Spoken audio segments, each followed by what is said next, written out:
अगर आप एक आईफोन लेने का सोच रहे हैं तो फाइनली काफ़ी लंबे इंतज़ार के बाद Amazon पर सेल आ चुकी हैं।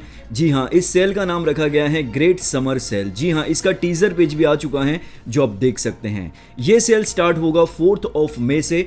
कब तक चलेगा उसकी अभी तक कोई कंफर्मेशन नहीं है, लेकिन 4 मई से ये सेल शुरू होने वाला है और जो लोग प्राइम मेंबर्स हैं उनके लिए ये सेल 12 घंटे पहले शुरू होगा। बैंक ऑफर की बात करें तो ICICI bank and Kotak bank पर यहाँ पर ऑफर रखी गई है।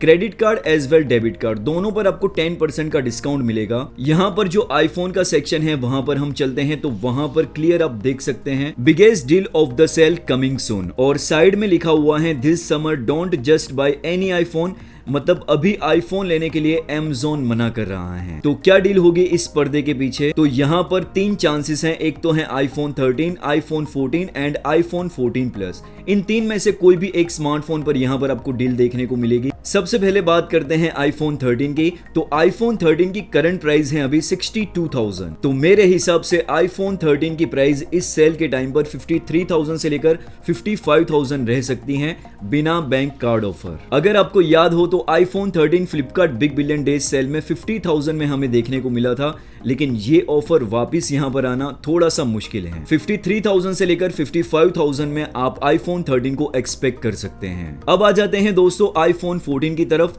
अभी इस फोन की करंट प्राइस है 72,000 बिना कार्ड ऑफर, और इस सेल के टाइम पर मेरे हिसाब से इस फोन की प्राइस रह सकती है 63,000 से लेकर 65,000 बिना बैंक कार्ड ऑफर। अगर इस प्राइस पॉइंट पर iPhone 14 आ जाता है तो काफी अच्छी डील होगी। iPhone 14 प्लस की बात करें तो मेरे हिसाब से इस फोन की प्राइस 75,000 रह सकती है। लेकिन दोस्तों दो फोन के लिए सबसे ज्यादा लोग एक्साइटेड हैं, एक तो है iPhone 13 और दूसरा फोन है iPhone 14। अब दोस्तों इन दोनों फोन में से कौन सा एक फोन कंसीडर करना चाहिए, स्टेप बाय स्टेप हम इन दोनों फोन को क्विकली कंपेयर कर लेते हैं ताकि हमें एक बेटर आइडिया मिल सके इन दोनों फोन में से कौन सा एक फोन कंसीडर करना चाहिए। डिस्प्ले को लेकर काफी सारे लोग कंफ्यूज हैं, तो मैं आपको क्लियर कर देता हूं। दोनों ही फोन में डिस्प्ले को लेकर कोई भी डिफरेंस नहीं है। iPhone 13 में जो आपको डिस्प्ले देखने को मिलती है वही सेम एग्जैक्ट डिस्प्ले आपको iPhone 14 में देखने को मिलती है। ना ही ब्राइटनेस में डिफरेंस है, ना ही साइज में डिफरेंस है, इवन IP रेटिंग में भी कोई भी डिफरेंस नहीं है, और फॉर्म फैक्टर भी दोनों ही फोन का ऑलमोस्ट सेम टू सेम है। 120 हर्ट्ज रिफ्रेश रेट को लेकर भी काफी ज्यादा कंफ्यूजन है, तो मैं आपको वो भी क्लियर कर देता हूं। दोनों में से किसी भी फोन में आपको 120 हर्ट्ज का रिफ्रेश रेट देखने को नहीं मिलता है।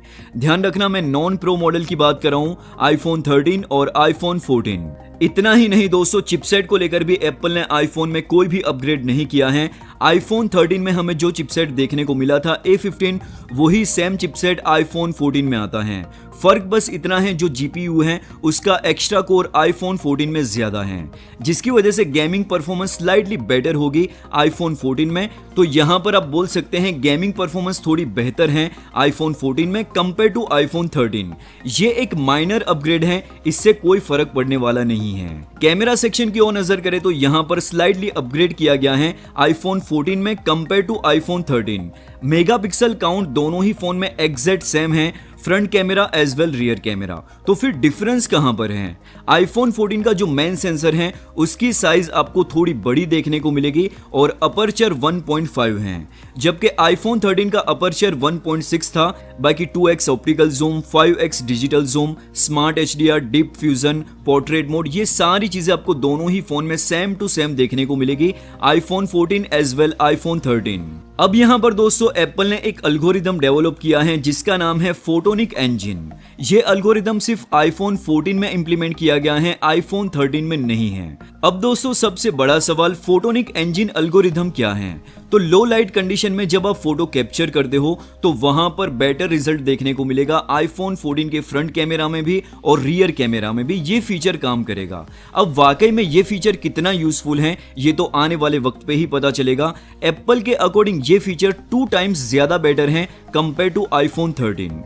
वीडियो रिकॉर्डिंग को लेकर भी एक और डिफरेंस है iPhone 14 में, जिसका नाम है एक्शन मोड।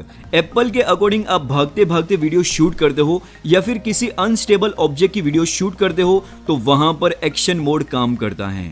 यहाँ पर गिम्बल जैसा आपको स्टेबिलाईजेशन देखने को मिलेगा विदाउट एनी एडिशनल इक्विपमेंट्स, तो ये चीज काफी ज्यादा यूजफुल है। तीसरा डिफरेंस है दोस्तों सिनेमैटिक मोड। आईफोन 14 में सिनेमैटिक मोड 4K 30 FPS पर काम करेगा, जबकि आईफोन 13 में जो सिनेमैटिक मोड है वहां पर 4K का सपोर्ट नहीं है। ओवरऑल कैमरा डिपार्टमेंट में आईफोन 14 में कुछ चीजों में अपग्रेड किया गया है कंपेयर टू आईफोन 13।